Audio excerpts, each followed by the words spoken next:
Ótima observação. Acho que seria pouco inteligente da nossa parte, a gente com o Arthur, um jogador de estatura baixa, Vitinho, Esli baixo, e os dois zagueiros dos caras com mais de 1,90 m. Acho que seria pouco inteligente a gente fazer cruzamentos, né? Principalmente pelo alto. Então foi totalmente ao contrário do que a gente pediu, de a gente fazer um jogo mais rápido, um jogo que, se fosse para cruzar uma bola mais rápida pela estatura e o poder defensivo, né, da equipe do Vila, principalmente nas bolas aéreas. Então não foi essa a estratégia, não. A gente não fez o primeiro tempo que a gente queria, a gente começa melhor no segundo tempo, logo um pênalti que poderia mudar a história do jogo. A gente perde o pênalti com o nosso melhor cobrador esse que já tem bastante gols de pênalti nesse ano, e ano passado também. E a gente acaba sentindo um pouco a perda do pênalti ali, mas depois a gente vai para cima de novo, tem uma cabeçada do Juninho, sozinho, livre, dentro da pequena área, e a gente acaba não fazendo gol. Então, agora o primeiro tempo acabou, jogamos em casa e temos totais condições de ir lá e ser efetivo, assim como o Vila fez, né? Ele foi lá, teve a oportunidade, fez o gol. A gente pode ter as nossas oportunidades lá e ser mais efetivos. E a gente possa garantir a nossa classificação para a final. Acho que vai ser no Serra Dourada, né? Já está confirmado? Que a gente possa garantir a classificação lá no Serra Dourada. Boa noite, Jair, Vitor Pimenta, Descentralizados. Professor, uma vez o Barroca deu uma entrevista, ele disse que ele poupava os melhores jogadores dele para quando estivesse perdendo por 1-0, para ele utilizar esses jogadores para buscar o empate. E assim, fazendo essa analogia, eu queria saber de você, porque você elogiou nessa semana o Wellington, o Pedrinho, o Jajá, jogadores de velocidade, e por que não utilizar esses jogadores no começo do jogo, né? Você esperou o Goiás estar perdendo de 1-0 para sim colocar esse poder ofensivo, mais ofensivo no Goiás durante o jogo. Ótima pergunta. É bom que agora você me dá a oportunidade de esclarecer. O Wellington quase nem jogou hoje.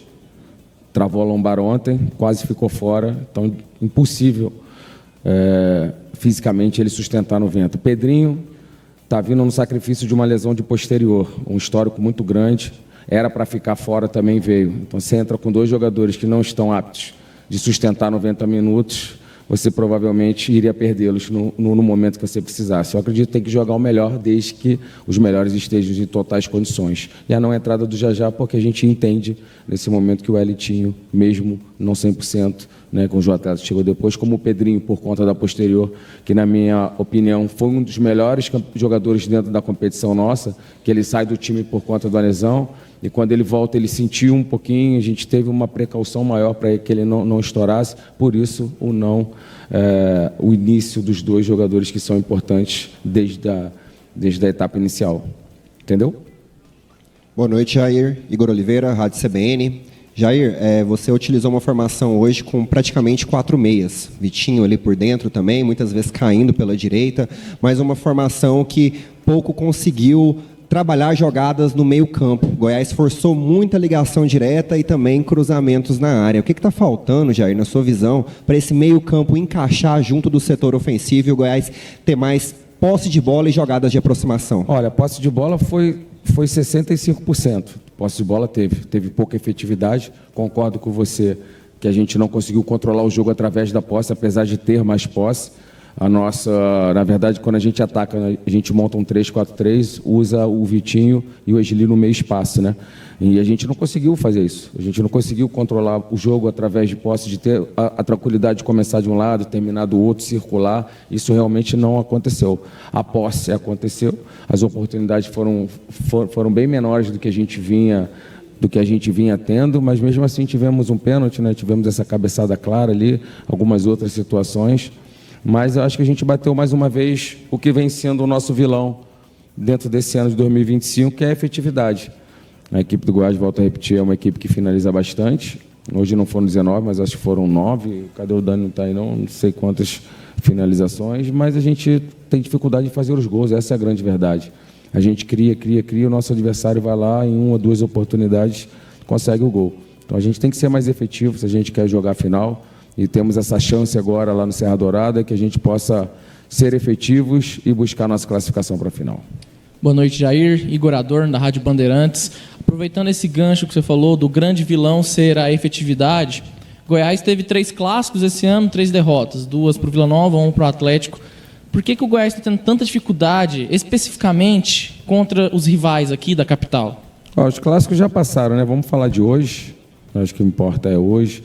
Hoje a gente perdeu um clássico e a gente tem mais um clássico agora, né? Pode ser o último, ou pode ser que a gente tenha mais dois, a gente não sabe o resultado da outra partida. Acho que a gente possa fazer diferente desses últimos três que você falou, né? Que a gente perdeu os 3 clássicos, que a gente possa fazer diferente no mais importante, que pode ser o último ou que nos leve à final, que a gente possa conseguir. A gente tem que vencer, porque se a gente não vencer, a gente não está na final. Então, que a gente possa fazer diferente, né? No último ponteiro, a gente possa ganhar e a gente possa classificar para a final. Jair André Rodrigues, da Band News, boa noite. Jair, tem uma frase de futebol: se não dá na técnica, vai no coração, no bico da chuteira, né? Na garra, pegada, raça, determinação e por aí vai. Como é que você analisa o comportamento do seu time nesse quesito, a questão pegada e determinação, garra, vontade? Cara, eu acho que o time do Goiás foi um time montado mais para jogar, né? Você vê o time do Vila, é um time mais físico, é um time que joga de... Eles chegaram mais um gol de transição e acho que são 7 gols de bola parada, né? 7, tinham 4 de transição, com hoje 5, 3 com hoje 4, só um gol em organização. Eles montam uma equipe para isso, por isso tem 2 zagueiros de 1,90 m e pouco, né, uma bola parada muito pesada, um jogo muito vertical. E a gente montou um time mais técnico, Vitinho, Esli, jogadores mais leves, para que a gente tivesse o controle através. Então, quando você tem uma equipe mais leve, que quer ficar mais com a bola, que quer fazer um jogo apoiado, e pega um time muito físico, os nossos jogadores lá da frente apanharam bastante hoje, essa é a palavra, né? O Esli de costas ali teve bastante dificuldade, o Vitinho a mesma coisa. Então, porque o Vila é um time muito físico. Então, é diferente, a característica não é que seja certo ou errado. Eu acho que eu já enfrentei o Vila algumas vezes em outras equipes também, e sempre é o mesmo padrão de jogo, né? Um jogo muito físico, muita bola longa, os laterais na área, transição e bola parada, né? Eu acho que o Vila, desde que a Vila sempre montou assim, desde que eu comecei a enfrentar o Vila, alguns anos agora, e ele faz bem no que faz, né? Por isso tem a melhor defesa, e a gente não conseguiu usar a nossa leveza, usar o nosso jogo apoiado para que a gente conseguisse envolver esses caras, né?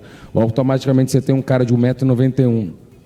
Acho que o nosso amigo falou ali da situação dos cruzamentos. Porra, eu não posso cruzar a bola alta pro Arthur, que tem a minha estatura, brigar com um cara de 1,90 m. Que o Arthur é mais um atacante de mobilidade. A gente entrou com o ataque mais leve hoje possível para tentar envolver esses caras com a nossa leveza, mobilidade e mudança de direção. Só que a gente acabou ficando encaixotado na marcação muito forte, viril, né? O Breno tem por característica deixar o jogo seguir, e aí a gente acabou levando desvantagem, porque se a gente foi para um jogo físico, onde a nossa equipe não é uma equipe física, é uma equipe mais técnica. Oi, Jair. Rafael Bessa, SBT, TV Serra Dourada. Diferente assim, fugindo um pouquinho da característica do Goiás, teve um envolvimento muito forte hoje em relação ao jogo, ao clássico. A torcida propriamente se envolveu muito, o clube se envolveu, teve uma mobilização e acabou que o resultado não veio aqui dentro da Serrinha. Qual que é o tamanho do impacto disso, assim? Do impacto de uma derrota em um momento que houve tamanha mobilização? A gente esperava essa mobilização pelo tamanho do Goiás, e agora a gente tem que fazer diferente, tentando o jogo da volta, né, que não acabou. Temos mais 90, mais os acréscimos para a gente fazer diferente na casa do nosso adversário e sair com a classificação. Jair, pensando na semana que você vai ter pela frente e voltando lá na primeira resposta, o que está faltando para o seu time assimilar de fato o que você quer? Porque ficou claro que não era essa de cruzamentos, né, que você desejava. O que está faltando? O que está dando de errado nesse processo para que chegue nos jogos e não faça o que você quer? Não, faltou efetividade. Mais uma vez, a gente criou chances. Falta a gente ser mais efetivos ali para a gente fazer os gols. Eu acho que é isso que falta. E Jair, essa semana antes do clássico, antes do jogo de volta, tem Copa Verde pela frente. Qual que é a estratégia do Goiás para esse jogo? A estratégia do Goiás é a gente entrar com a força máxima desde que os jogadores tenham condições. A gente perdeu o Luiz no primeiro tempo, mais uma baixa, seria mais uma substituição para frente. A gente saiu com o Messi ali sentindo. Então, aqueles que a gente entender que estão aptos, a gente vai com força máxima, respeitando a Copa Verde, como a gente sempre fez, para a gente buscar a nossa classificação também para a final. Jair, hoje você optou pela escalação de 3 volantes. Foram o Rodrigo, o Gonzalo e o Juninho. Eu queria que você falasse por que da opção de 3 volantes jogando em casa, na primeira partida. A gente estava até hoje 8 jogos invictos jogando dessa maneira. A opção não foi hoje, a opção foi na manutenção de um time que vinha 8 jogos de invencibilidade. Chegamos à semifinal jogando assim, por isso foi a opção.